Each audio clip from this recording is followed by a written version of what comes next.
Everyone, welcome back to my mini series and good morning. So কেমন আছো তোমরা সবাই? তো চলে এসেছি আজকে একটা নতুন মিনি সিরিজ নিয়ে। আর দেখো মাত্র ঘুম থেকে উঠেছি, তাই আমার মুখে এত হাসি। আর এত হাসির কারণটাকে সেটা তোমাদের বোঝাচ্ছি। কারণ হচ্ছে বহু দিন পর রোদ উঠেছে।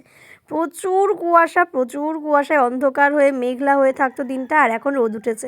জানুয়ারি মাস পড়ে গেছে, সামনেই সরস্বতী পুজো। আর এই দিকের কুল গাছটায় দেখো কি পরিমাণে কুল হয়েছে। এত বড় বড় কুল, ছোটোবেলায় খুব কুল খেতাম, কিন্তু বড় হয়ে কুল খাওয়াটা প্রচণ্ডভাবেই কমে গেছে। আর চলো আমি আমার ঘরটাকে একটু গুছিয়ে নিই ফার্স্টে। যেহেতু সামনে পুজো আর নিউ ইয়ারটাও পালন হয়ে গেছে, ঘর একটু এলোমেলো থাকবেই। সেই কারণে ঘরটাকে জাস্ট একটুখানি গুছিয়ে নিচ্ছি। আর গুছিয়ে নেওয়ার পরে দেখো রেজাল্টটা কতটাই সুন্দর লাগছে। কি ছিল আর কি বানালাম, সত্যি কথা বলতে আজকে এনার্জিটা খুবই ভালো। দেখবে কুয়াশা পড়লে না খুব একটা ভালো লাগে না। তো ঘরদোর গোছানোর পর চলে গেলাম রান্নাঘরে রান্না করতে। তো আজকে নিয়ে চলে এসেছি চিকেন। মা বলেছিল আজকে চিকেন আর ভাত হবে। আমার না ভাত খেতে খুব একটা ভালো লাগছিল না, সেই জন্য আমি ফার্স্টে চিকেনগুলোকে ভালোভাবে মশলা টশলা দিয়ে, জিরে গুঁড়ো, হলুদ গুঁড়ো, লঙ্কার গুঁড়ো, নুনের গুঁড়ো বলতে যাচ্ছিলাম, যাই হোক নুন, দই সব কিছু দিয়ে ভালো করে এখন আমি এটাকে মাখিয়ে রাখবো। তাও ওই ধরে নাও মিনিমাম 2 ঘন্টা পর্যন্ত না আমি এটাকে ম্যারিনেট করে রাখবো। আর ম্যারিনেট যত বেশি করে রাখবে তত দেখবে খেতে মাংসটা টেস্টি হয়। সত্যি কথা বলতে আমার খুবই ভালো লাগে, তাই আমরা ম্যারিনেট করে রেখে দিই।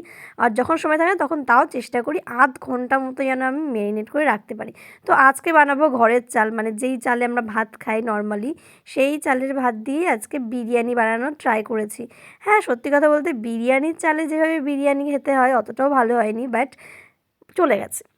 মানে বলতে পারো দুপুরের খাওয়াটা লাজবাবই হয়েছে, কিন্তু বিরিয়ানির মতোই যে পারফেক্ট হবে সেটা কিন্তু না, বাট হয়েছে। যেমন বিরিয়ানির আলু হয় তেমন আলু দিয়েছি, চিকেন দিয়েছি, সব কিছু দিয়ে ভালো করে কিন্তু মিক্সচার করে একটা বিরিয়ানি আমরা রেডি করেছি, যেটা একদম ঘরোয়াভাবে তৈরি হয়েছে। আর ঘরের চাল, ঘরের যা জিনিস ছিল সেই জিনিসপত্র কয়েকটা নিয়ে, দেখবে অনেক সময় না মাংস ভাত খেতে ভালো লাগে না শুধু, তখন এই বিরিয়ানিটা কিন্তু তোমাদের প্রত্যেকের কাজে আসবে। আমি রেসিপিটা নেক্সট একটা কোনো ভিডিওতে হয়তো আপলোড করলে করতে পারি, আমি এখনও শিওর নই, কারণ আমি রেসিপিটা এখনও ভিডিও করিনি। যে রেসিপি করতে গেলে আমাকে আর একবার এটা করতে হবে ট্রাই।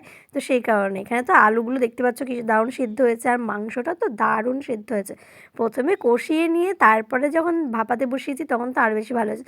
তো আজকের মিনি সিরিজে জাস্ট এইটুকু দেখা যায়। নেক্সট মিনি সিরিজে সাবস্ক্রাইব করতে ভুলো না।